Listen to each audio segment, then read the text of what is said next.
Hare Ram Hare Hare. Thank you प्रभु जी। Hare Krishna. Thank you माता जी। सर्वशास्त्राब्धि पीयूष सर्ववेदैक षट्फला सर्वसिद्धांत रत्नाद्य सर्वलोकैक दृक्प्रदा सर्वभागवत प्राणा श्रीमद्भागवत प्रभो कलिद्वंतोदिदादित्य श्रीकृष्ण परिवर्तिता परमानंद पाताय प्रेमवर्षि अक्षरायते सर्वाद सर्वसेव्याय श्रीकृष्णाय नमोस्तु मे मत एक बंधो मत संगिन मत गुरु मन महादना मन निष्ठारका मत भाग्या मत आनंता नमोस्तुते असाधु साधु तादायिन आतिनो च ताकराः नमुंच कदाचिन्मां प्रेम नकृत कंतयो स्फुरा हरे कृष्णा कृष्ण कृष्ण हरे हरे हरे रामा राम राम हरे हरे हरे कृष्ण பக்தர்களே, மீண்டும் உங்களை சந்திப்பதில் மகிழ்ச்சி அடைகிறேன். இந்த இனிய ஒரு நன்னாளில் நாம் சாஸ்திரங்கள் சம்பாஷணைகள் நிகழ்ச்சியில் விதுரருக்கும் மைத்ரேய முனிவருக்கும் நடைபெறக்கூடிய சம்பாஷணையை தொடர்ந்து கேட்டுக்கொண்டிருக்கிறோம். நம்ம சென்ற வாரம் பார்க்கும்போது மைத்ரேய முனியை முதலாக சந்திக்கிறார் இல்லையா? அந்த சந்திப்பின் போது மைத்ரேயரிடம் விதுரர் என்ன கேள்வி கேட்டார் அப்படின்னு பார்க்கும்போது, உலக மக்களினுடைய நலன் அப்படிங்கிற மாதிரி ஒரு கேள்வியை கேட்டுவிட்டு அதற்கு அவரே பதிலையும் கூறுகிறார். சாது சங்கமம் எவ்வளவு சிறந்தது அப்படிங்கிற மாதிரி. அதன் பிறகு அவருடைய கேள்விகள் பகவானுடைய படைப்புகளை பற்றி கேட்கும்போது அவர் சென்ற வாரம் கேட்ட ஒரு கேள்வி என்ன அப்படின்னா, பல்வேறு குணங்கள் உடைய ஜீவராசிகள் பகவானால் சிருஷ்டி செய்யப்படுகின்றன. அந்த ஒரு ஆச்சரியத்தை அவர் கேட்கிறார். எப்படி பகவானால இந்த மாதிரி பண்ண முடிஞ்சது? பல்வேறு விதமான ஜீவராசிகள் பகவானினால் சிருஷ்டி செய்யப்படுகிறது. ஒவ்வொன்றிற்கும் பல்வேறு வகையான குணங்கள். அது எப்படி அப்படின்னு பார்க்கும்பொழுது நம்ம அதற்கு ஆச்சாரியர்களுடைய விளக்கங்கள் எல்லாமே நம்ம தெரிந்து கொண்டோம். அதாவது 2 வகையாக பிரிக்கிறார்கள். ஒன்று சுகலா, அதாவது வெள்ளை நிறம் கருமை நிறம் அப்படிங்கிற மாதிரி. அந்த வெள்ளை நிறம் அப்படின்னா அது என்னது? அவங்களுடைய குணங்களை குறிக்கின்றன. நல்ல தூய்மையான குணங்கள் உடையவர்கள் சுகலா. 2 பிரிவுகள். அதே போல கருமை நிறத்தில் இருப்பவர்கள், அறியாமையில் இருப்பவர்கள் அப்படிங்கிற ஒரு விஷயத்தை நம்ம தெரிந்து கொண்டோம்.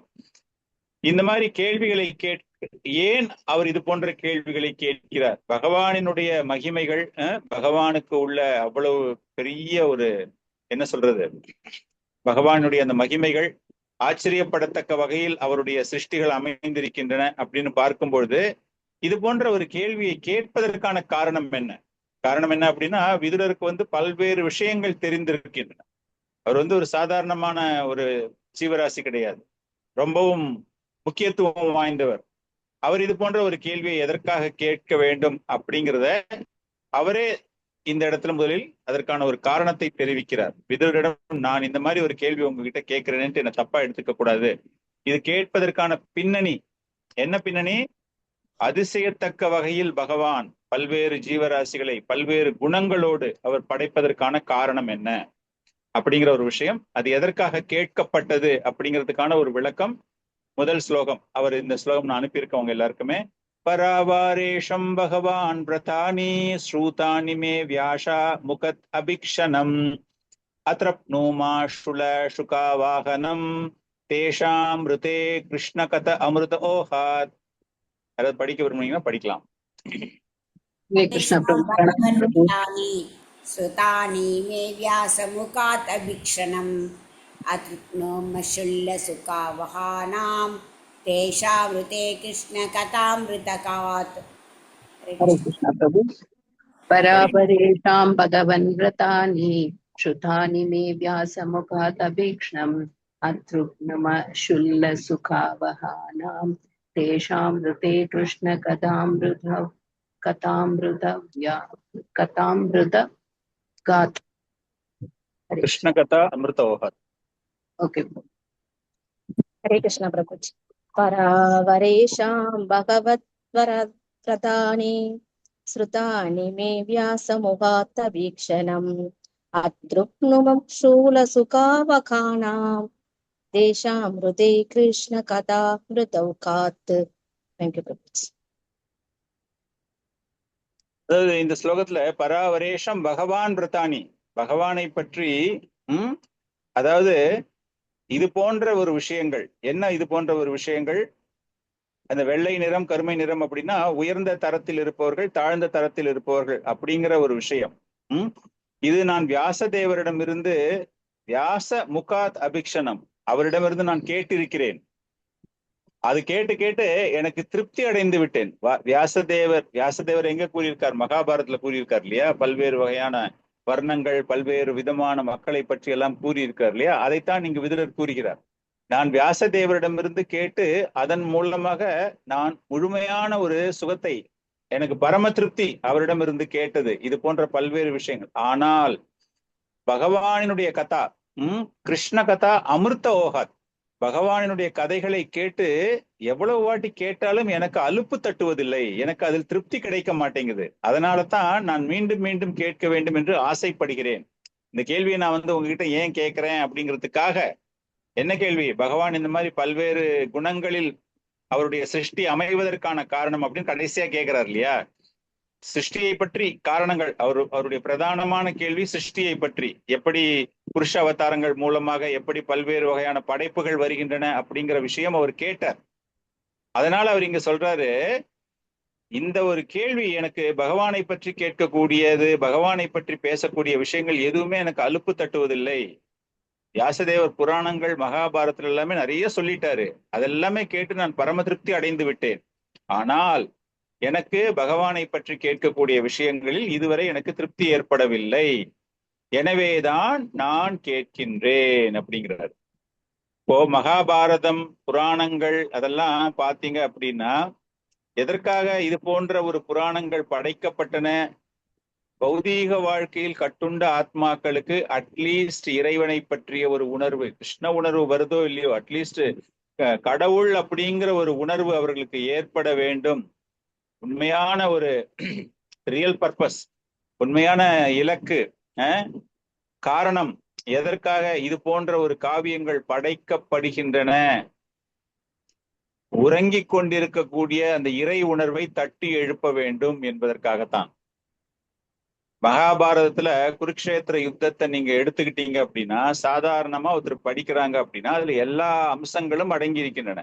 சமுதாய பிரச்சனைகள் அடங்கி இருக்கின்றன, அரசியல் பிரச்சனைகள் அடங்கி இருக்கின்றன, பொருளாதாரத்தை பற்றி, அந்த மனித சமுதாயத்திற்கு அந்த பொருளாதாரம் அப்படிங்கிற விஷயங்கள், பல்வேறு விஷயங்கள் அங்கு கூறப்பட்டிருக்கின்றன. ஆனால் பகவானை நீங்க அதுல சேர்த்துக்கிட்டீங்க, பகவத்கீதை அப்படிங்கிற ஒரு சின்ன போர்ஷன் மகாபாரதத்துல பகவானை பற்றிய ஒரு விஷயங்கள் இருக்கின்றன.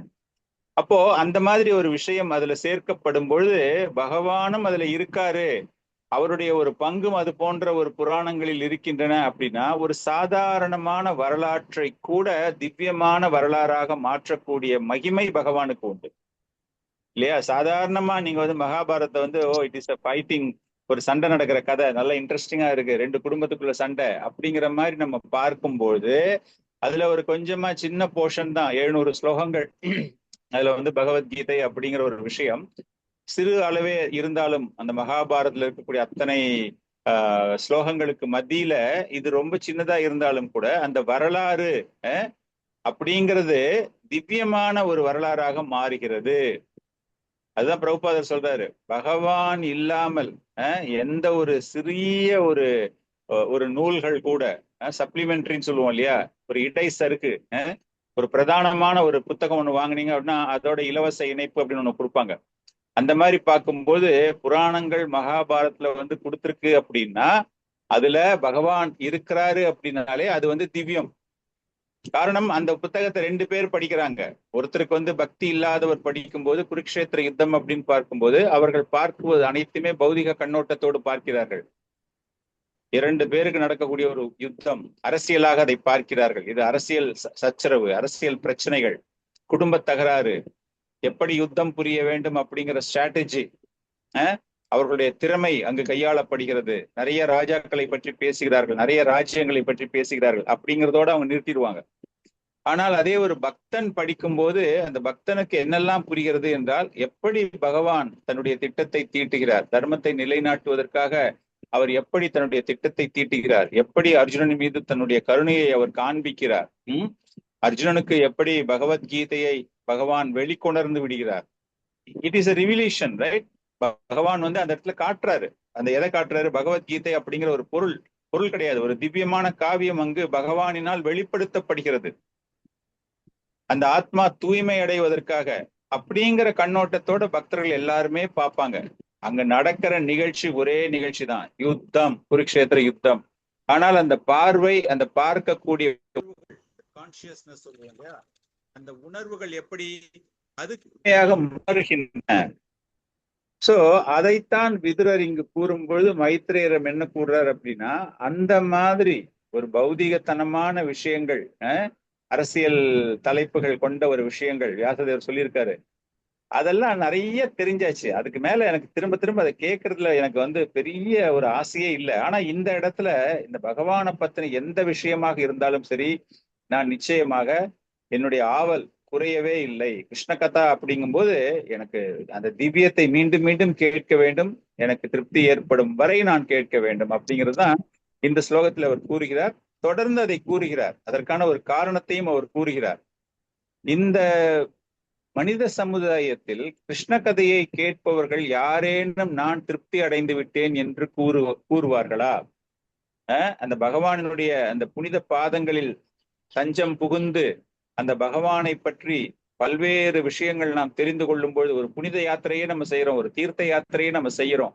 அப்படிங்கும்போது அந்த தீர்த்த யாத்திரையில் வணங்கக்கூடியவர்கள் யார் அப்படின்னு பார்த்தீங்கன்னா, அந்த பகவானுக்கு தொண்டு செய்யக்கூடிய சாதுக்கள், பக்தர்கள்.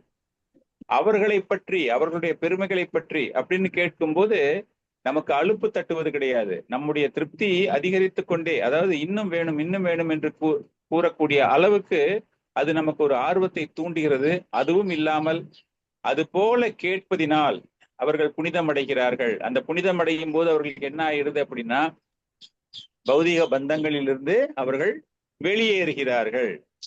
ஒரு பௌதிக வாழ்க்கையில போறீங்க, நீங்க ஒரு சினிமா பாக்குறீங்க, 2 வாட்டி பாப்பீங்க, 3 வாட்டி பாப்பீங்க, அதுக்கப்புறமா ஓ இந்த படம் நான் பார்த்தாச்சு அப்படின்னு ஒரு சலிப்பு தட்ட ஆரம்பிச்சிடும், போதும் அப்படின்னு. இல்லையா, ஒரு பாட்டு கேட்கறீங்க, கொஞ்ச நாள் வரைக்கும் அந்த பாட்டு மேல உங்களுக்கு ஒரு மோகம் இருக்கலாம், அதுக்கப்புறமா முடிஞ்சு போச்சு. ஆனால் கிருஷ்ண கதை அப்படிங்கும்போது அது எப்பொழுதுமே புதிது. காரணம் எதுனா, அதை உணரக்கூடியவர்கள், அந்த கிருஷ்ண கதையை எந்த பக்தர்கள் கூறுகிறார்களோ, எந்த சாதுக்கள் கூறுகிறார்களோ, எந்த ஆச்சாரியர்கள் கூறுகிறார்களோ, அவர்கள் அனுபவித்ததை அவர்கள் கூறும்பொழுது அதனுடைய ரசம் கூடிக்கொண்டே போகின்றது. அதான் ரொம்ப ரொம்ப முக்கியம்.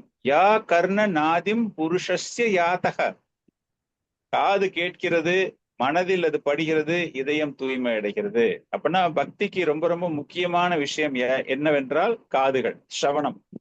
அது ரொம்ப ரொம்ப அவசியமான ஒரு விஷயம் என்பதுதான் ஆச்சாரியார்கள் இந்த இடத்துல விதுரர் கூறுவதன் மீது அவர்களுடைய ஒரு ரியலைசேஷன்.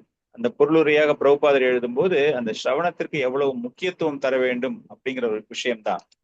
மைத்ரேயரிடம் பேசும்போது விதுரர் தொடர்ந்து கூறுகிறார், உன்னுடைய நண்பர் கிருஷ்ண துவைபாயன வியாசதேவர் உங்களுடைய நண்பர், பல்வேறு வகையான திவ்யமான குணங்கள், பகவானை பற்றிய திவ்யமான குணங்கள் மகாபாரத்ல கூறப்பட்டிருக்கிறது. இருந்தாலும் கூட அந்த பகவத்கீதையை அதில் கொடுத்ததின் மூலமாக நமக்கு அந்த பௌதீகமான விஷயங்களை கேட்பதற்கான ஒரு ஆசை நமக்கு இல்லாமல் போய்விட்டு விடுகிறது.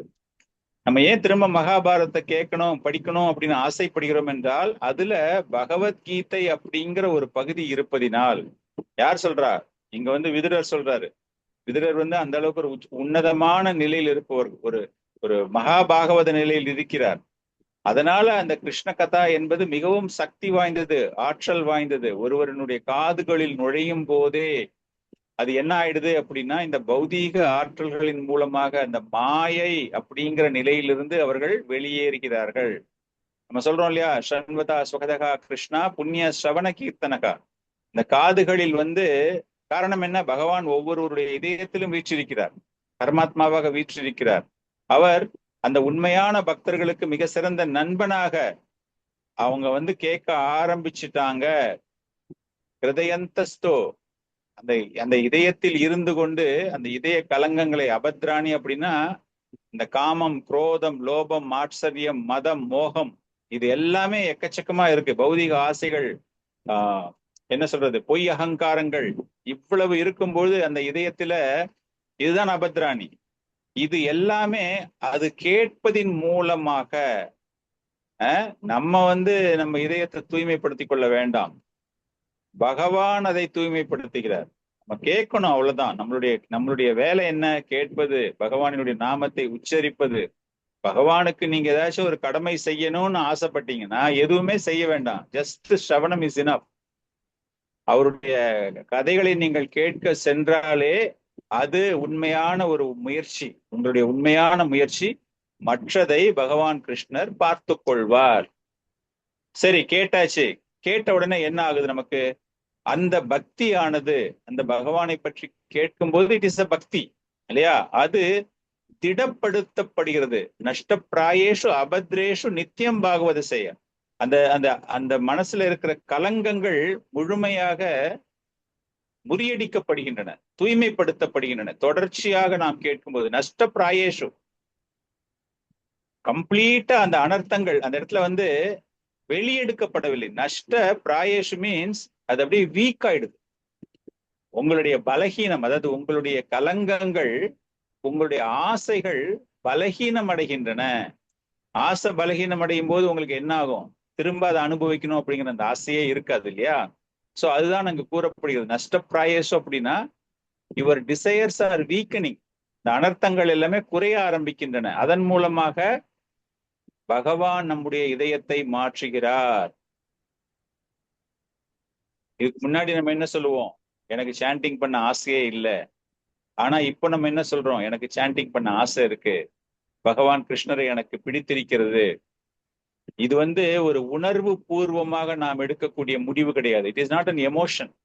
எனக்கு கிருஷ்ணரை பிடிச்சிருக்கு, நான் சாண்டிங் பண்ண மாட்டேன் அப்படின்னு. அந்த கிளீனிங் ஆரம்பிச்ச உடனேவே அந்த ஸ்டடினஸ், நிஷ்டா, அந்த திடமான ஒரு மன உறுதி ஏற்படுவது எதனால் என்றால் நாம் கேட்பதினால். கேட்டுட்டு திடப்படுத்தும் போது முக்கியமாக நம்மிடம் ஏற்படக்கூடிய மாற்றங்கள் என்னவென்றால் நம்முடைய ரஜோகுணமும் தமோகுணமும் முழுமையாக மறைக்கப்படுகின்றன. ததா ரஜஸ் தமோபாவ காம லோபாதயச்சையே. நம்மளுடைய தமோ குணங்களும் ரஜோகுணங்களும் அது இருக்கிறதால தான் நம்மளுக்கு இவ்வளவு பிரச்சனை இல்லையா? நமக்கு நிறைய ஆசைகள் வருது, நமக்கு அறியாமை வருது. சோ இந்த மாதிரி கேட்கும்போது இதயம் தூய்மை அடைந்து நீங்கள் ஸ்திரத்தன்மைக்கு நீங்கள் வரும்பொழுது உங்களுடைய ரஜோகுணத்தினுடைய தாக்கம் குறைய துவங்குகிறது, உங்களுடைய அறியாமை குறைய துவங்குகிறது, உங்களுடைய காமம் பலகீனமடைய துவங்குகிறது, உங்களுடைய பேராசை பலகீனமடைய துவங்குகிறது, உங்களுடைய உணர்வுகள் எப்படி ஆயிடுது? அமைதியாக ஆகிவிடுகின்றன. இதுக்கு முன்னாடி நான் அனுபவிக்கணும், என்னுடைய குடும்பம் அனுபவிக்கணும் அப்படிங்கிற ஒரு எண்ணம் மாறி முழுமையான ஒரு மாற்றம் அதில் ஏற்பட்டு நான் தொண்டு செய்ய வேண்டும். நீங்கள் தொண்டு செய்ய வேண்டும் அப்படின்னாலே உங்களுடைய இதயம் அமைதி அடைய துவங்குகிறது. இதுக்கு முன்னாடி என்ன ஆயிடுது? இதயம் அமைதியான இதயமாகவே இருப்பது கிடையாது. எப்பொழுதுமே ஒரு பதட்டத்தோடு, இது எனக்கு கிடைக்குமா, நான் இதை அனுபவிச்சுட்டு இருக்கேன்னு, இது தொடர்ந்து நிலைக்குமா, யாரும் எங்கிட்ட இருந்து பிடுங்கிட்டு போயிட மாட்டாங்களே அப்படின்னு அந்த மனசு அப்படியே படபடன்னு ஆங்ஸைட்டி. இங்க பகவானுக்கு நான் தொண்டு செய்ய வேண்டும் என்று அந்த ரஜோகுணமும் தமோ குணமும் பலகீனம் அடைய துவங்கும் பொழுது உங்களுடைய இதயம் தூய்மை அடைவது மட்டும் கிடையாது, அமைதி அடைகிறது. காரணம் என்னன்னு, நீங்க பகவானுக்கு தொண்டு செய்ய உங்களை தயார்படுத்தி கொண்டிருக்கிறீர்கள். அந்த மாதிரி நீங்க தயார் பண்ணக்கூடிய நிலைக்கு அந்த ரஜோகுணமும் தமோ குணமும் குறையும் பொழுது உங்களுக்கு என்ன ஏற்படுகிறது? முழுமையான தூய்மை, சத்துவ குணம் அது மேலோங்கி அந்த மெய்ஞானத்தை எழுப்பி விடுகிறது. நமக்கு மெய்ஞானம் அப்படிங்கிறது இட் இஸ் ஸ்லீப்பிங். நம்ம தூங்கிக்கிட்டு இருக்கோம். நம்ம அப்ப அந்த தூக்கத்துல இருந்து ஒருத்தனை எழுப்பணும் அப்படின்னா அந்த அறியாமையிலிருந்து அவன் எழுந்துக்கிறான். அப்படிங்கும்போது மெய்ஞானம் ஏவம் பிரசன்ன மனசோ பகவத் பக்தி யோகதகா அப்படிங்கிறார் சூத கோஸ்வாமி தான். சாதுக்களுக்கு சூத கோஸ்வாமிகள் பேசுறதுதான் இந்த ஸ்லோகமும். அப்ப அவர் என்ன சொல்றாரு? அந்த தூய்மையானது மெய்ஞானத்தை நீங்கள் அடைய வேண்டும். அப்படின்னா உங்களுக்கு ஒரு அறிவு வருகிறது என்றால், எப்பொழுது உங்களுக்கு அறிவு கிடைக்கும், மெய்ஞானம் கிடைக்கும் என்றால் தூய்மைப்படுத்தியதற்கு பிறகுதான் கிடைக்கும். பக்தியின் மூலமாக உங்களுடைய மனது உல்லாசம் அடையும் பொழுது, அமைதி அடையும் பொழுது பகவானை பற்றிய உண்மையான அறிவு தூக்க நிலையில் இருக்கு. யாருக்கிட்டையும் இல்லைன்னுலாம் கிடையாது. அது தூக்க நிலையில் இருப்பதினால் அது விழித்தெழுகிறது. இதெல்லாம் எதனால? கேட்பதினால். அதுதான் விதுரர் சொல்றார், கேட்பதனுடைய பலன். இது அப்படியே நம்ம பேரலா அங்க பார்த்தோம் அப்படின்னா, இங்க வந்து மைத்ரேயரோட பேசிக்கிட்டு இருக்காரு விதுரர் மைத்ரேயரும். இதே கருத்துக்களைத்தான் அங்க சூத்த கோஸ்வாமி அவர்கள் சாதுக்களுக்கு கூறுகிறார். இந்த மாதிரி கேள்விகள் நீங்க கேட்கறீங்களே, கேட்கறதால என்னெல்லாம் பலன் கிடைக்கும் தெரியுமா அப்படிங்கிற மாதிரி தான் அவர் சொல்லிக்கிட்டு இருக்காரு. அதனால இது போல கேட்கும் பொழுது நமக்கு என்ன ஆகிறது, அந்த ஞானம் நமக்கு கிடைக்கும் பொழுது, மெய்ஞானம் கிடைக்கும் பொழுது, அதனால பகவான் அப்படின்னு பார்க்கும்போது, அல்லது பாகவதம் அப்படின்னு பார்க்கும்போது, சாதுக்கள் அப்படின்னு பார்க்கும்போது, அவர்கள் அனைவருமே கூறக்கூடிய போதனை என்னது? கேட்பது, தூய்மைப்படுத்திக் கொள்வது, பக்தி செலுத்துவது, மெய்ஞானத்தை அடைவது. அந்த மெய்ஞானத்தை அடையும் போதுதான் பகவான் தன்னை வெளிப்படுத்திக் கொள்கிறார், தன்னை அனைவருக்கும் காண்பிக்க துவக்குகிறார். அந்த மாதிரி காண்பிக்க துவங்குகிறார். அந்த மெய்ஞானம் உங்களுக்கு கிடைச்சிடுச்சு அப்படின்னா என்ன நடக்க போகுது நெக்ஸ்ட்? இதயத்தில் உள்ள அந்த முடிச்சுகள், அந்த பௌதீக பந்தங்கள் என்கின்ற முடிச்சுகள், வித்யதே ஹிருதய கிரந்தி சித்தியந்தே சர்வ சம்சயகா, அப்படியே முடிச்சு போட்டு இருக்கு இதயத்துல. வந்து அந்த அளவுக்கு கடுமையான ஒரு முடிச்சு, நிறைய நூலை போட்டு நீங்க கட்டி முடிச்சு போட்டுட்டு அந்த நூலை பிரிக்க முடியுமான்னு பிரிக்க முடியாது நம்மளால. அந்த மாதிரி பந்தங்கள் சூழ நம்முடைய இதயம் முடிச்சுகளால் சிக்கி தவிக்கின்றன. என்ன முடிச்சு? நான் இந்த உடல் இல்லை, இது என்னுடைய குடும்பம், இது என்னுடைய பணம், இது என்னுடைய புகழ், என்னுடைய கௌரவம், இந்த சந்தோஷம் எனக்கு மட்டுமே அப்படிங்கறது எல்லாமே நாம் தவறான முறையில் அடையாளப்படுத்திக் கொள்வதனால்தான் ஏற்படுகிறது. சோ இந்த தவறான வழியிலிருந்து நாம் நம்மை வெளியேற்றிக் கொள்கிறோம்னா அந்த அகந்தை அழிகிறது. நம்ம கிட்ட இருக்கிற சந்தேகங்கள் எல்லாமே நம்ம கிட்ட இருந்து மறைய துவங்குகிறது. கடவுள்னு ஒருத்தர் இருக்காரா, பகவான் ஒருத்தர் இருக்காரா, அது உண்மையா பொய்யா அப்படிங்கிற மாதிரி நிறைய இருக்கும் பொழுது, பக்தி தான் ரொம்ப சிறந்ததா, கிருஷ்ண பக்தி தான் மிகவும் உயர்ந்ததா, பகவான் கிருஷ்ணர் என்னை காப்பாற்றுவாரா, இந்த மாதிரி சந்தேகங்கள் எல்லாமே அந்த மெய்ஞானம் அடையும் பொழுது தானாகவே மறைந்து விடுகிறது. கர்மம் என்பது அழிக்கப்படுகிறது. ஜஸ்ட் கேட்கறதால மாத்திரம் கிடையாது, கம்ப்ளீட்டா அதனுடைய அந்த தாக்கங்கள் நம்மை விட்டு குறைய துவங்குகிறது. காரணம், இருளில் இருக்கும்போது சூரிய வெளிச்சம் படும்போது அந்த இருள் என்பது விலகி வெளிச்சமாக மாறுகிறது இல்லையா? அந்த மாதிரி அறியாமையில் இருக்கும் பொழுது நமக்கு அந்த ஞானம் பெறுவதன் மூலமாக நாம் எந்த நிலைக்கு உயர்கிறோம், அந்த மாதிரி ஒரு நிலைக்கு நீங்கள் மாறும் பொழுதுதான் நீங்கள் அந்த பகவானுக்கு சேவகம் செய்வதற்கு தயாராகிறீர்கள். அப்பதான் நம்ம நான் இந்த பகவானுக்கு சேவகம் பண்ணணும். அதோவை காவையோ நித்தியம் பக்திம் பரமய மூத, பக்தி நான் செய்ய போறேன், பகவானுக்கு நான் பக்தி செய்ய போறேன். இப்ப கூட நிறைய பேர் நிறைய சேவகங்கள் அப்படிங்கிற பேர்ல பல்வேறு தேவர்களுக்கு அவர்கள் சேவகம் செய்து கொண்டிருக்கிறார்கள். டெமிகார்டு வர்ஷிப் அப்படின்னு பார்க்கும்போது ஏதோ விதத்துல அவங்க ஏதோ பண்ணிக்கிட்டு இருக்காங்க. ஆனால் மிகவும் உண்மையான குர்வந்தி ஆத்ம பிரசாதனிம், உண்மையான ஒரு அமைதி ஒரு பக்தியின் மூலமாக ஒருவனுக்கு கிடைக்கிறது அப்படின்னா அது இந்த பகவானுக்கு செய்வதன் மூலமாகத்தான், இந்த நாராயணனுக்கு செய்வதன் மூலமாகத்தான். இது எல்லாம் எதனால ஏற்படுது?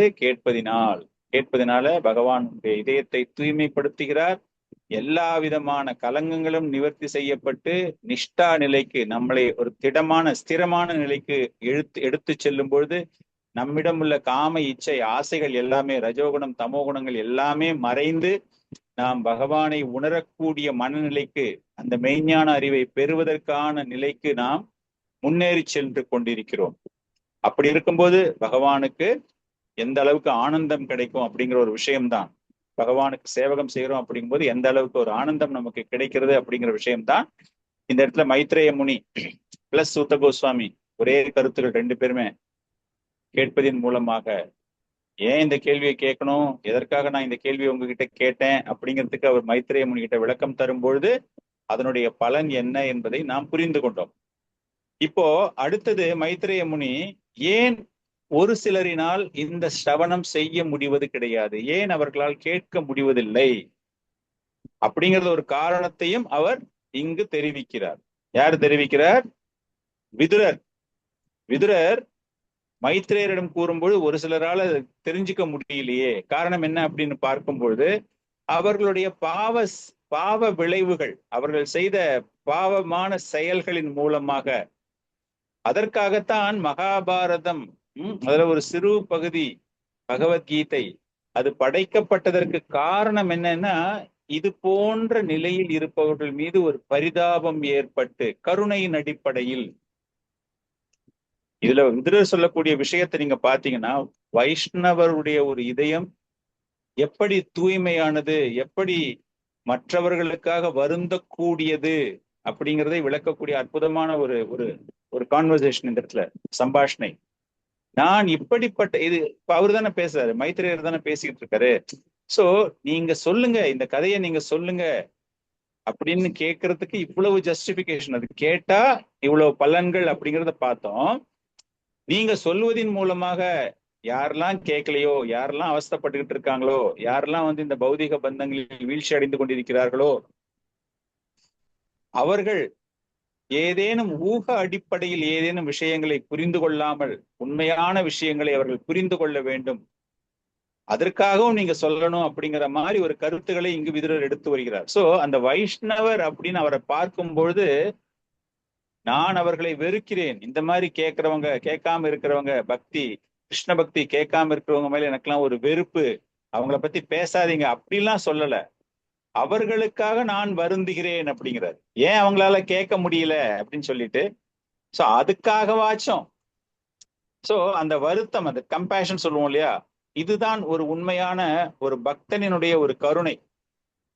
நிறைய பேர் பல்வேறு காரணங்களுக்காக அவங்களுடைய நிலையை பார்த்து நாம் வருந்துகிறோம். ஐயோ ரொம்ப ஏழை, அவங்க வந்து ரொம்ப பணக்காரன், சாரி அவனுக்கு வந்து நிறைய வியாதிகள் இருக்கு, கல்வி அறிவு இல்ல, இல்லிட்ரேட்டு, அந்த மாதிரி வருத்தம்லாம் பெரிய வருத்தம் கிடையாதான். அவர் சொல்லும்போது சொல்றாரு, வருந்தத்தக்கவர்களில் மிகவும் வருந்தத்தக்கவர்கள் யார் என்றால், பகவானை பற்றி ஹரிகதையை பற்றி கேட்க விருப்பம் இல்லாதவர்கள் தான் மிகவும் வருந்தத்தக்கவர்கள். ஒரு வைஷ்ணவன் யாரையாச்சும் பார்த்து வருத்தப்படுறான் அப்படின்னா, ஐயோ ரொம்ப ஏழை, 3 நாளா சாப்பிடல அப்படின்னு அந்த நிலையை பார்த்து வருத்தப்பட மாட்டாராம்.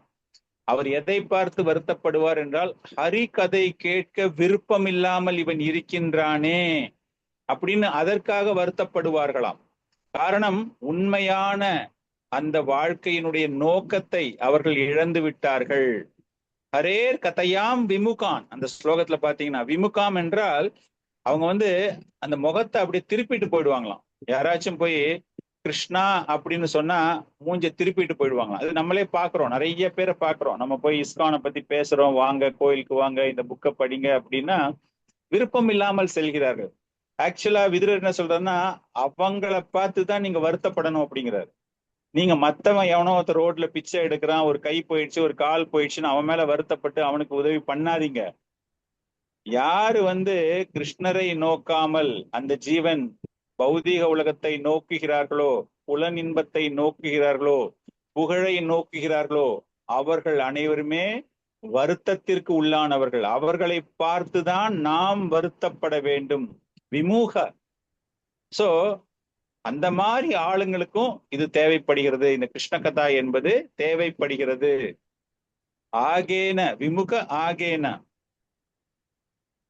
அந்த மாதிரி ஒரு சில பேரால ஹரிகதையை கேட்க முடியாமல் அதன் மீது ஒரு வெறுப்பு அப்படிங்கிறது இயல்பாக நடைபெறுவது கிடையாது. அது முந்தைய பாவ விளைவுகளின் விளைவு. அவங்களுக்கு அந்த மாதிரி அந்த மாதிரிலாம் கிடையாது, அவங்க செஞ்ச பாவம் அந்த மாதிரி. ஏஷாம் அந்தகதம் பாவம் இல்லையா, உண்மையான பாவத்திலிருந்து வெளியேறுபவர்களுக்குத்தான் கிருஷ்ண கதை பக்தியை, உறுதியான பக்தியை அடைகிறார்கள் அப்படின்னு பகவத்கீதையில சொல்றாரு பகவான். சோ விதுரர் போன்ற வைஷ்ணவர்கள் கிருஷ்ண கதையை ஏன் கேட்க விரும்புகிறார்கள், மற்றவர்களுக்கு அதை ஏன் கூற விரும்புகிறார்கள் என்றால், மனித வாழ்க்கை அப்படிங்கிறது ஒரு அரிய வாய்ப்பு, ஒரு அரிய பிறவி. 84 லட்சம் வகையான ஜீவராசிகள்ல வந்து அரிய பிறவி ஒன்று கிடைக்கிறது. அப்படிப்பட்டவர்களுக்கு நாம் ஹரிகதையை எப்படியேனும் கூறி பகவானை உணர வைக்க வேண்டும். வெட்டித்தனமான பேச்சு, உலக பேச்சு, அரசியல் பேச்சு, விளையாட்டு பேச்சு அப்படிங்கிற மாதிரிலாம் இல்லாமல் அவர்கள் கருணையால் வருந்துகிறார்கள். உண்மையான பக்தன் இந்த மாதிரி பேசுறானேன்னு சொல்லிட்டு கோபப்படுவது கிடையாதாம், அவர்கள் வருந்துகிறார்களாம் கருணையினால். ஓ இந்த மாதிரி வேஸ்ட் பண்ணிடுறானே அப்படின்னு இங்க விதுரர் வந்து அவர்களுக்காக நான் துயரப்படுகிறேன் அப்படின்னு மைத்ரேயர் கூறுகிறார். அடுத்தது என்ன சொல்றாரு பாத்தீங்கன்னா, தத் அஷ்ய கௌஷர்வ சர்ம தாத்துர் ஹரே கதம் ஏவ கதஷு ஷாரம் உதிர்த்திய புஷ்பேபிய ஈவர்த்த பந்தோ சிவாயனா கீர்த்தன்ய தீர்த்த கீர்த்தேக. இந்த ஸ்லோகம் அனுப்பியிருக்கேன், அதை படிக்க வரும்னா படிக்கலாம். हरे कृष्ण प्रभु। ततस्य कौशारवचर्म साधुर् हरे कथाम् एव कथाशु सारम् उद्धृत्य पुष्पेभ्यैवार्तबन्धो शिवाय न कीर्तय तीर्थकीर्तेः। थैंक यू प्रभु। हरे कृष्ण। तदस्य कौशारवसर्मधातुर् हरे कदाम्येव कदा सुसारम् उद्धृत्य पुष्पेभ्यैवार्तबन्धो शिवाय न कीर्तयतीर्थकीर्तेः। हरे कृष्ण। हरे कृष्ण प्रणव प्रभुजी। तदस्य कौशारवसर्मतादुर् हरे कदाम्येव कदा सुसारम् उद्धृत्य पुष्पेभ्य युवात बन्धो शिवाय न कीर्तयतीर्थकीर्ते। थैंक यू प्रभुजी। हरे कृष्ण।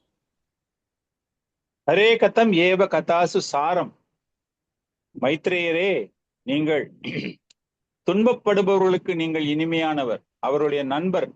எனவே பகவானை பற்றிய அந்த மகிமைகள் இது மட்டும்தான் அவர்களுக்கு பலன் தரக்கூடிய விஷயமாக இருக்கும்.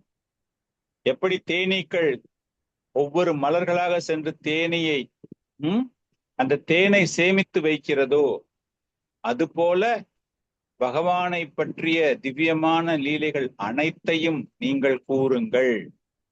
சோ அப்பனா அவ்வளவு கருணையோடு, இப்ப ஆரம்பத்துல இருந்து பார்த்தோன்னா இந்த கேள்விகள்லாம் நான் எதுக்காக கேட்கிறேன் அப்படிங்கிற விஷயம் தான் அவர் சொல்கிறார்.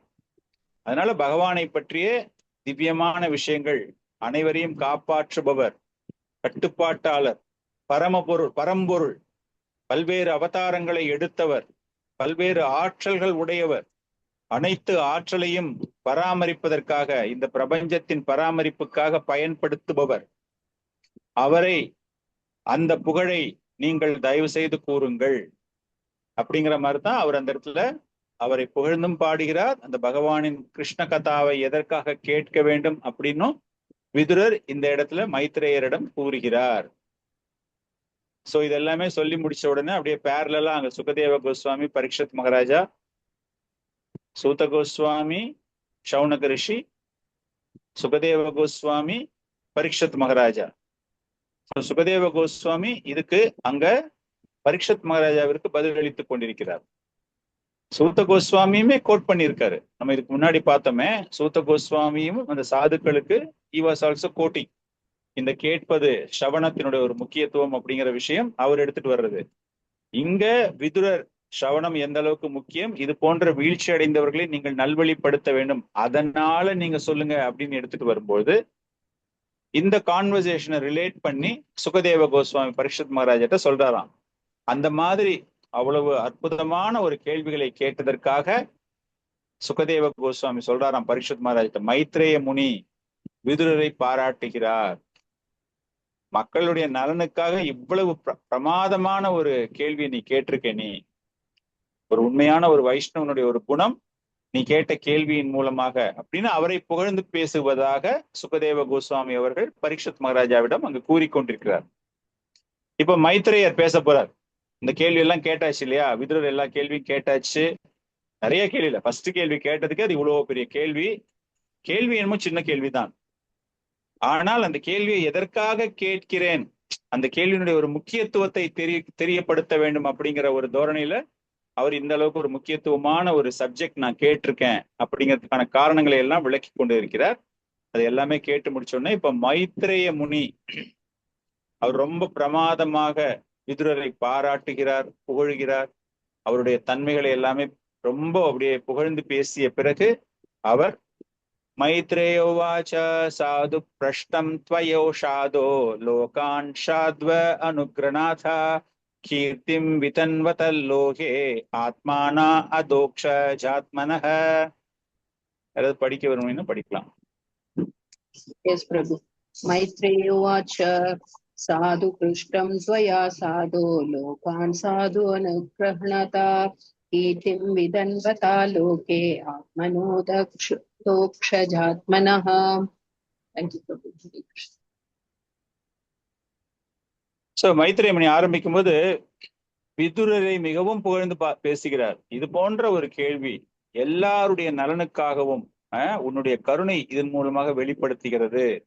இந்த உலகத்திற்கே, இந்த பிரபஞ்சத்திற்கே உன்னுடைய கருணை, பிரபஞ்சம் மாத்திரம் கிடையாது, எனக்கும் உன்னுடைய கருணை இங்கு வெளிப்படுத்தப்படுகிறது. காரணம், உன்னுடைய எண்ணங்கள் அனைத்துமே எப்பொழுதும் திவ்யமானதாக இருக்கின்றது. கிருஷ்ணகதா அப்படிங்கும்போது திவ்யம், அது போன்ற திவ்யம். அதனால இந்த உலகம் பலனடைவது மட்டும் கிடையாது, நானும் பலனடைய போகிறேன். ஏன்னா அவரு பேச போறாரு, பகவானை பத்தி பேச போறாரு. எல்லா சிறந்த ஒரு கேள்வி அப்படின்னா அந்த சிறந்த ஒரு கேள்வி பகவானை பற்றிய கிருஷ்ணகதா, அது நீ இங்கு கேட்டிருக்க. சோ அந்த திவ்யம் அப்படிங்கிற ஒரு விஞ்ஞானம், ஒரு அறிவியல், அந்த அளவுக்கு விதுரனுடைய மனதில் அது இருக்கின்றன. ஆத்மனோ அதோக்ஷ ஆத்மனக, அதோக்ஷஜா அப்படின்னா நம்ம எல்லாருக்குமே தெரியும். அது என்ன அப்படின்னா அதோக்ஷஜா பகவான். அதுக்கு ஒரு எல்லைக்குள் அதை நிறுத்த முடியாது, ஒரு எல்லைக்குள் அதை வரையறுத்தப்பட முடியாது. அதை ஒரு இந்திரிய சுகத்தின் மூலமாகவும் அதை அனுபவிக்க முடியாது. அவர் திவ்யமானவர், எல்லைக்கு அப்பாற்பட்டவர். அப்படிப்பட்டவரை உண்மையான ஒரு பக்தர்களுக்கு வெளிப்படுத்த வேண்டும் அப்படிங்கிற ஒரு பெரிய பொறுப்பு அவரிடம் கொடுக்கப்பட்டிருக்குது. இப்ப இங்க மைத்ரேய முனி சொல்ல போறதால எல்லா பாமர மக்கள், அதாவது அறியாமையில் இருக்கக்கூடிய மக்களுக்கு முழுமையாக புரியுமா புரியாதா அப்படிங்கிற விஷயம் கிடையாதுங்க. திவ்யமான நிலையில் இருக்கக்கூடிய பக்தர்கள் இல்லையா, மைத்ரேயர் விதுரர் போன்ற ஒரு பக்தர்கள் கேட்கறதால விதுரருடைய மரியாதை, விதுரருடைய மதிப்பு, வேல்யூ, அந்த திவ்யமான மதிப்பு கணக்கில் அடங்க முடியாது. அதை நீங்க நம்மளால மெஷர் பண்ணி பார்க்க முடியாது அப்படிங்கிறார் மைத்ரேயர். அந்த அளவுக்கு அவரை புகழ்ந்து கூறுகிறார். இது கேட்பதற்கு ஒரு சாதாரண விஷயம் கிடையாது. நீயும் வியாசதேவர் இருவருக்குமே பராசர முனி இல்லையா, அவரிடமிருந்து தோன்றியவர்கள், இருவருக்குமே ஒரே தகப்பன். அப்படிப்பட்ட உங்களுக்கு பகவானினுடைய ஒரு பக்தி, புகழ்வாய்ந்த மகன்கள் நீங்க ரெண்டு பேருமே. உங்களுடைய தந்தையினுடைய புகழ் அந்த அளவுக்கு பிரமாதம். நீ அந்த மாதிரி ஒரு குடும்பத்தில இருந்து நீ வந்திருக்க. ரொம்ப ரொம்ப ரொம்ப சந்தோஷம் இந்த மாதிரி ஒரு கேள்வி கேட்டது. இதற்கு பதில் தருவதற்கு நான் பெருமைப்படுகிறேன். சோ ஒருத்தர் அந்த அளவுக்கு அவங்க ரொம்ப ரொம்ப பெருமையாக பேசிக்கொள்கிறார்கள். இந்த இடத்துல அவர் பேசும்பொழுது விதுரருடைய குடும்ப சூழ்நிலை கிடையாது, விதுரருடைய பிறப்பை பற்றி பேசுகிறார் மைத்ரேயர். நம்ம இதை ஆல்ரெடி பார்த்தாச்சு. அவரு இந்த இடத்துல பிறப்பை பற்றி பேசுவதற்கு என்ன காரணம் என்றால், அந்த மாதிரி ஒரு குடும்பத்தில இருந்து வந்த நீ இதெல்லாம் நீ கேட்கிறிய அப்படிங்கிறதுக்காக அவர் அந்த இடத்துல அவருக்கே சொல்றாராம், உன்னுடைய குடும்பம் எப்படி, நீ மாண்டவிய முனிக்கு நீ தர்மராஜராக இருந்த போது, யமராஜராக இருந்த போது செய்த துன்பங்கள் என்னது, அவர் தவறாக நினைத்து கொண்டார், நீ அவருக்கு துன்பம் நினைத்து விட்டதாக, அப்படிப்பட்ட உனக்கு எப்படி சாபம் கிடைச்சது அப்படிங்கிறதெல்லாம் அவர்கிட்ட சொல்றாரு. நம்ம இதை ஸ்டார்டிங்லயே பார்த்தோம், விதுரரை பத்தி பேசும்போது பேசணும். சோ அந்த அளவுக்கு அவரை புகழ்ந்து பேசிய பிறகு விதுரருக்கு இப்பொழுது போதனைகளை அவர் தரப்போகிறார். உண்மையான டீச்சிங்ஸ் அப்படின்னு பார்த்தா இப்பதான் அவர் ஸ்டார்ட் பண்ண போறார். இவர் இவ்வளவு புகழ்ந்து பேசியாச்சு, எல்லாமே பண்ணியாச்சு. இப்பொழுது விதுரர், அதாவது மைத்ரேயர் விதுரருக்கு கூறுகிறார். பாவன் பகவதோ நித்யம் சம்மதக ஷா அனுகஷ்யஹ யஷ்ய நானானுபோதேஷாய மாதிஷத் பகவான் பிரஜன். பாவன் பகவதோ நித்யம் சம்மதக ஷா அனுகஷ்யஹ யஷ்ய ஞானானுபதேஷாய மாதிஷத் பகவான் பிரஜன். இதுவும் அனுப்பியிருக்க நினைக்கிறேன் ஸ்லோகம், படிக்கிறதா படிக்கலாம். பவான் பகவதோ நித்யம் சம்மதக சானுகஷ்யஹ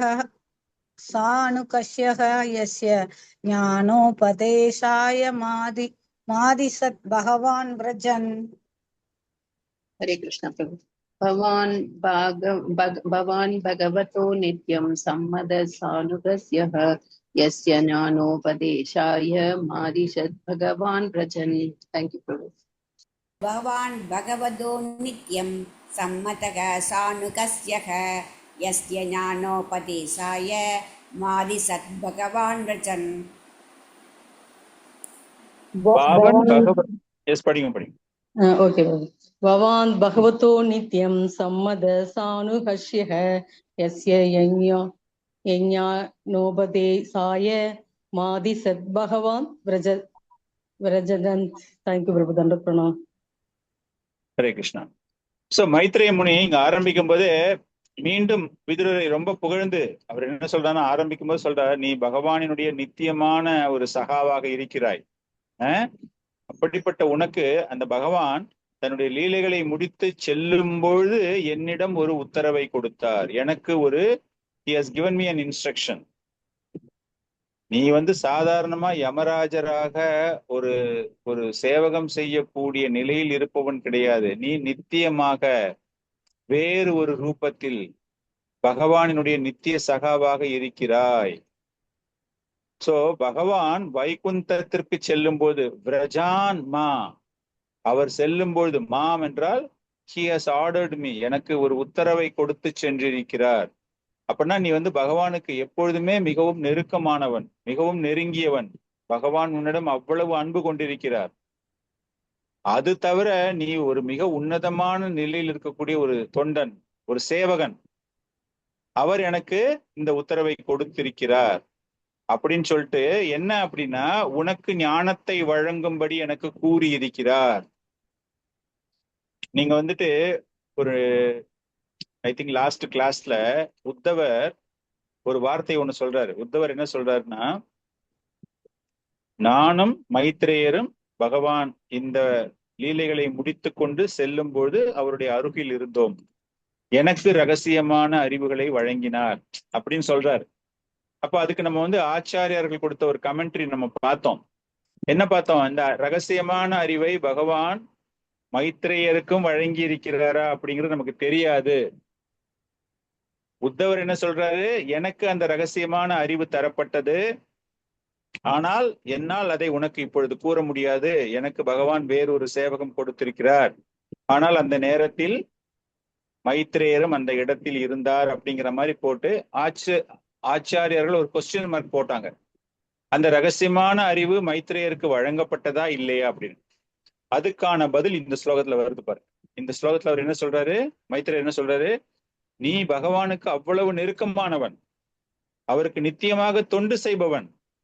பகவான் இந்த லீலைகளை முடித்து கொண்டு செல்லும் பொழுது எனக்கு ஒரு உத்தரவு கொடுத்தார். என்ன உத்தரவு? இந்த ஞானத்தை அவனுக்கு வழங்கு. அப்படின்னா அந்த டிரான்சென்டென்டல் நாலேஜ், அந்த ரகசியமான அறிவு மைத்ரேயரிடமும் கொடுக்கப்பட்டிருக்கிறது. மைத்ரேயருக்கும் கொடுக்கப்பட்டு அது இவ்வளவு மிகச்சிறந்த நிலையில் இருக்கக்கூடிய விதுரருக்கு நீ வழங்க வேண்டும். சோ அதனாலதான் சொல்றாரு, பகவான் உன்னை நினைத்து கொண்டு உன் மீது அன்பை செலுத்தி கொண்டு அவர் பிரஜத்துக்கு செல்லும் பொழுது இந்த ஞானத்தை விதுரருக்கு வழங்கு, இதை நீ மறந்திடக்கூடாது. சோ அந்த அளவுக்கு விதுரரை அவர் புகழ்ந்து கூறுகிறார். பிளஸ் ரொம்ப ஆர்வத்தோடு அவர் காத்து கொண்டிருக்கிறார். மைத்ரேயர் ரொம்ப ஆர்வத்தோடு பகவான் எனக்கு சொன்ன விஷயங்களை விதுரருக்கு நான் வழங்க வேண்டும் அப்படிங்கிற ஆர்வம். இப்பொழுது அவர் அனைத்தை பற்றியும் பேச இருக்கிறார். விதுரர் கேட்கக்கூடிய கேள்விகள் எல்லாத்துக்குமே பகவான் என்ன சொன்னாரு, பிளஸ் அந்த ரகசியமான அறிவை பயன்படுத்தி விதுரர் கேட்ட கேள்விகளுக்கு பகவானுடைய லீலைகளை பத்தி கேட்கிறாரு, சிருஷ்டியை பற்றி கேட்கிறாரு, எல்லாத்த பற்றியும் கேட்கிறாரு. அதை பற்றி கூறப்போகிறார். அத்தே பகவத் லீலா யோக மாயா அரு பிரம்ஹிதா. எனவே பகவான் அவருடைய லீலைகள், அவருடைய எண்ணற்ற விரிவங்கங்கள், அவருடைய ஆற்றல்கள், சிருஷ்டி, பராமரிப்பு, அழிப்பு, ஒன்றோடு ஒன்று, அதாவது ஒன்றன் பின் ஒன்றாக நடந்த அத்தனை நிகழ்ச்சிகளையும் புருஷ அவதாரத்தில் அவர் செய்ததையும் நான் உனக்கு கூறுகிறேன். ஃபர்ஸ்ட் கொஸ்டின் அதானே. ஆக்சுவலா பார்த்தா டெக்னிக்கலி ஸ்பீக்கிங் பிரதானமான கேள்வியில முதல் கேள்வி கேட்கப்பட்ட கேள்வி, விதுரர் அவரிடம் கேட்ட கேள்வி என்ன அப்படின்னா, புருஷ அவதாரத்தை பற்றி கூறுங்கள், சிருஷ்டியை பற்றி கூறுங்கள் அப்படிங்கிற கேள்விதான் அவர் கேட்ட முதல் கேள்வி. பகவான் ஏக ஆஷேதம் அக்ர ஆத்மாத்மானம் விபு ஆத்மேச்ச அனுகதவா ஆத்ம நானாமதி உபலக்ஷணக. அருமையான ஸ்லோகம் அது. பகவான் எல்லா ஜீவராசிகளுக்கும் ஒரு தலைவராக இருக்கிறார். அவர் இந்த சிருஷ்டிக்கு முன்பாகவே அவருக்கு ஆதி புருஷன் இல்லையா, ஆதி புருஷன் ஏக ஆஷேதம், அவர் ஒருவர் தான் முதலிலிருந்தே இருக்கிறார். ஏக, அவருக்கு இணையானவரோ அவருக்கு சமமானவரோ அதாவது அவரை விட மேலாகவோ யாருமே கிடையாது. இந்த சிருஷ்டி மீண்டும் மீண்டும் இந்த சிருஷ்டி அவரோடு அது ஐக்கியமாகி மீண்டும் சிருஷ்டி அப்படிங்கிறது எல்லாமே அந்த பகவானினால் தான் செய்யப்படுகிறது அப்படிங்கிற ஒரு விஷயம் அவர் ஆரம்பிக்கிறார். இது ஆரம்பிக்கும் போது அவர் என்ன பண்றாரு அப்படின்னா, அந்த சதுர்த் ஸ்லோகி பாகவதம், சதுர்த் ஸ்லோகி சொல்லுவோம் இல்லையா, 4 ஸ்லோகங்கள் பாகவதம், அதுல அந்த சிருஷ்டியை பற்றி மைத்ரேய முனி இங்க விதுரருக்கு அதை பற்றி முதலில் கூறுகிறார். அதுதான் ஃபுல்லாகவே சதுஸ்லோகி பாகவதம் அப்படின்னாலே பகவான் கிருஷ்ணர் பிரம்மதேவனுக்கு ஆரம்பத்தில் சிருஷ்டி ஆரம்பிக்கும் பொழுது எப்படி அந்த பாகவதத்தினுடைய சாராம்சை முழுமையாக வழங்கினாரோ அதை முதலில் கூறுகிறார். அதுக்கப்புறமா தான் அவர் மத்தபடி ரொம்ப டீட்டெயில்டா அவர் போறார். அகம் ஏவாஷம் ஏவக்ரே நா அந்யத் யத் சத் அசத் பரம். இந்த சிருஷ்டியை பத்தி கேட்ட கேள்விக்கு போகும்போது பகவான் கிருஷ்ணர் பிரம்மதேவனுக்கு வழங்கிய போதனைகளை அப்படியே இங்க ரீப்ரொடியூஸ் பண்றார். 2.9.33 ஸ்ரீமத் பாகவதம் 2வது ஸ்கந்தம் 9வது அத்தியாயம் 33வது ஸ்லோகம். அதுல சிருஷ்டிக்கு முன்பே பகவான் இருந்திருக்கிறார். ஆதி, அவர் எப்பொழுதுமே நித்தியமானவர், அழிவற்றவர், பிறப்பற்றவர் அப்படிங்கிற மாதிரி பார்க்கும்போது சிருஷ்டிக்கு முன்பாகவே பகவான் இருந்தார் அப்படிங்கிற விஷயத்த அவரு கேட்ட கேள்விக்கு ஒரு அனெக்ஷர் மாதிரி, ஒரு இன்ட்ரடக்ஷன் மாதிரி.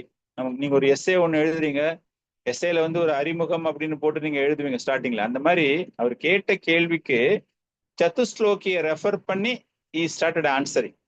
அப்போ அவர் என்ன சொல்றாரு, என்னுடைய தோற்றத்திற்கு, அதாவது இந்த சிருஷ்டியை செய்வதற்கு முன்பு அங்கு எதுவுமே கிடையாது, சூக்ஷமும் கிடையாது, ஸ்தூலமும் கிடையாது. என்னுடைய சிருஷ்டிக்கு பிறகுதான் அனைத்துமே தோன்ற ஆரம்பித்தன. அதன் பிறகுதான் அழிவு என்பது ஏற்படுகிறது. அதன் பிறகுதான் அழிவிற்கு பிறகு எல்லாம் எப்படி இருக்கோ அந்த மாதிரி இருக்க ஆரம்பிச்சது. அதுக்கு முன்னாடி அகம் ஏவாஷாம் ஏவக்ரே நா அந்யத் யத் சத் அசத் பரம், எதுவுமே இல்லை அதுக்கு முன்னாடி, நான் மாத்திரம்தான் இருந்தேன் அப்படிங்கிறார். அப்படின்னா பகவான் தான் அனைத்துக்கும் ஆதாரம்.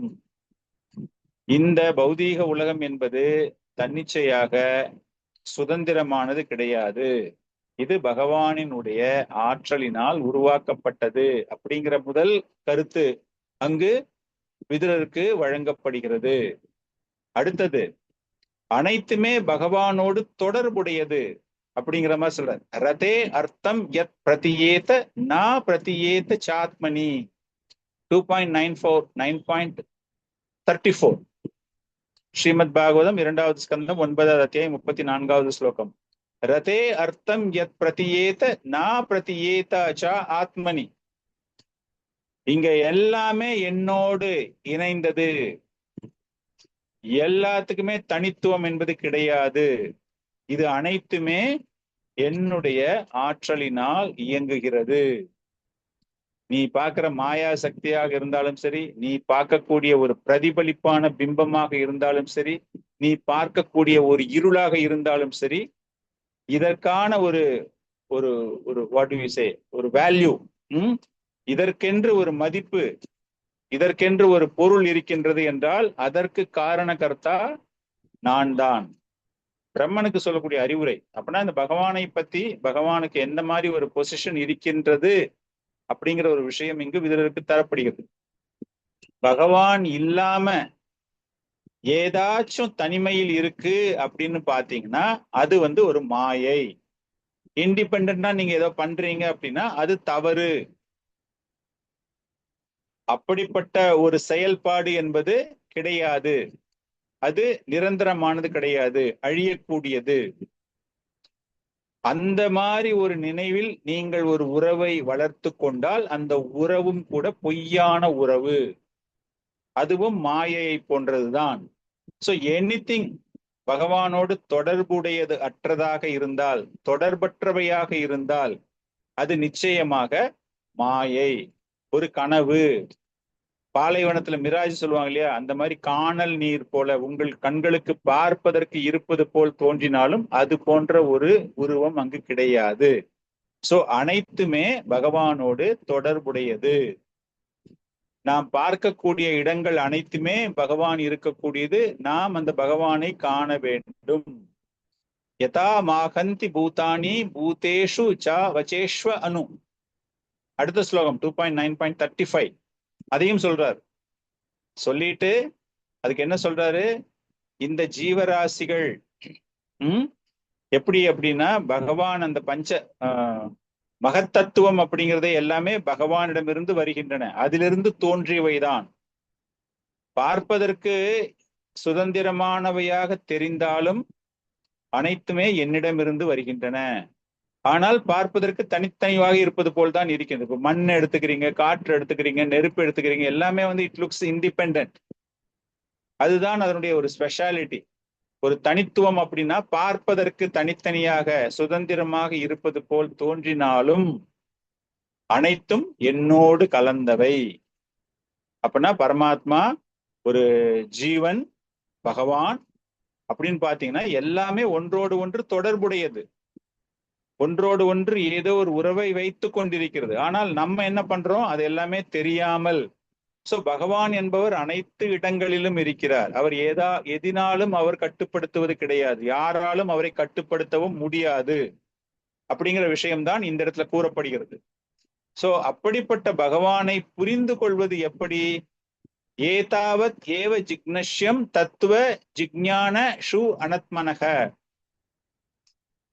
இது கடைசி ஸ்லோகம், அந்த சத்துஸ்லோகில லாஸ்ட் ஸ்லோகம். அந்த அப்படிப்பட்ட பகவானை எவன் ஒருவன் தெரிந்து கொள்ள ஆசைப்படுகிறானோ, சோ இதெல்லாமே சிருஷ்டிக்கு காரணமா இல்லையா? சிருஷ்டி நான் தான் பண்ணேன், நான் தான் ஆதியில இருந்து இருக்கேன், எனக்கு இணையாகவோ எனக்கு மேலேயோ யாருமே கிடையாது. நான் வந்ததுக்கு அப்புறமா தான் எல்லா பொருட்களுமே வந்தது.